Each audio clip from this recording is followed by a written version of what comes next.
Assalamualaikum everyone, this is Saida and welcome to my channel. If you are new here, then please subscribe to my channel and press the bell icon. Today I am going to explain a very short and easy summary of the show by Wilfred Owen. So without wasting any further time, let's get started. The show by Owen Wilfred was written during an assault between British and German troops. In the first stanza, poet explains a dying land and exuding hopelessness.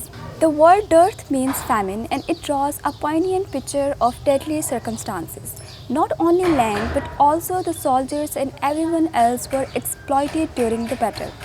Poet uses the term sad land referring towards the destruction he witnessed. Similarly, by describing the land as grey, created like a moon, poet creates an associating image of such environment unsuitable for human living. There is nothing within the land that belongs to humanity any longer, as war has destroyed the nature and all left behind is just debris. A barren, nightmarish landscape littered with great pox and scabs of plagues. Now actually the poet is alluding to the idea of humanity as a plague.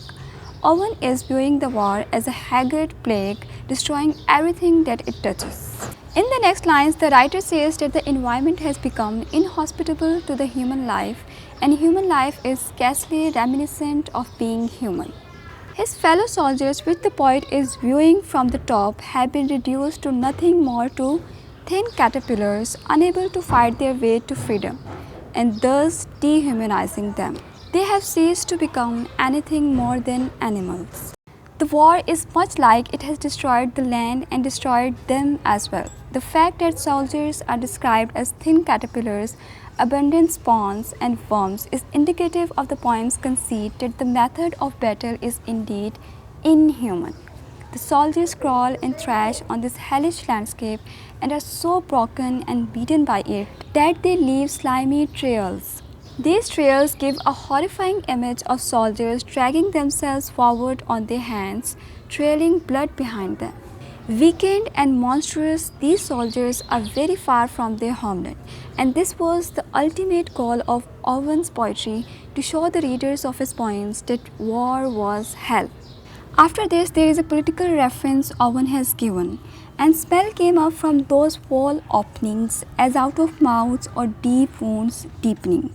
This could be a reference to political lies. The reference to deep wounds deepening shows that the true hurt of what has happened has scarred the land beyond belief, and there is no way of pulling it out of its mire. The poet, leaving his critical point of view, then looks back upon his comrades. Their misery is his misery, their torment is his torment, and so far above them he can only helplessly watch as they limp towards each other. The powerful image behind migrants from green fields intent on mire shows the madness of war. Mire itself is a dulled word evoking the image of mud and misery. These migrants from green fields are fighting so much only to be rewarded by dullness is absurd. Owen further sheds light on the fact that the German army was better equipped and better positioned than the British. Like the British soldiers, the German soldiers have been reduced to a mechanism, a war machine that is content on eating and eating and eating. There is no end and not even for them. The poem ends abruptly and on a sad note. The poet realizes with a twist of guilt that he has led his soldiers to this and that there is his head sitting on the ground. The hopelessness evidenced at the start has nowhere else to go. There is no good ending to the show, no better interpretation, no heroism, no peace. He is doomed to watch his soldiers chewed up and die, knowing that he has led them to this fate and left them alone.